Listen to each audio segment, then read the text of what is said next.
আপনি বন্ধুকে চিনেন না চিনেন, বন্ধু আপনার ক্ষতি করবে না, কিন্তু শত্রুকে যদি আপনি না চিনেন, এই শত্রু আপনার দিন দুনিয়া আখেরাত সকল কিছু আপনি ধ্বংস করে দিবে।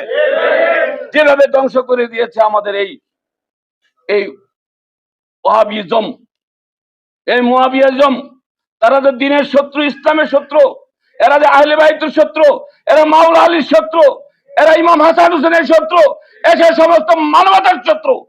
এই শত্রুদের থেকে উদ্ধারের অবিকল্প দ্বারা হলো ইনসানিয়াত বিপ্লব।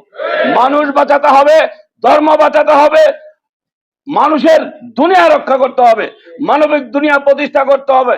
এই দুনিয়া প্রতিষ্ঠার জন্য আগে আমরা নিজেদের দেশে আগে একটা অবস্থানে যেতে হবে। এই অবস্থানে যাওয়ার জন্য আগামী যে 31 অক্টোবর আমাদের মহাসমাবেশের আয়োজন করা হয়েছে, এই মহাসমাবেশে তৃণমূল পর্যায় থেকে একেবারে কেন্দ্র পর্যন্ত সকল ইউনিটের ভাই বোন একেবারে পরিপূর্ণ শক্তি দিয়ে আমাদেরকে এগিয়ে আসতে হবে।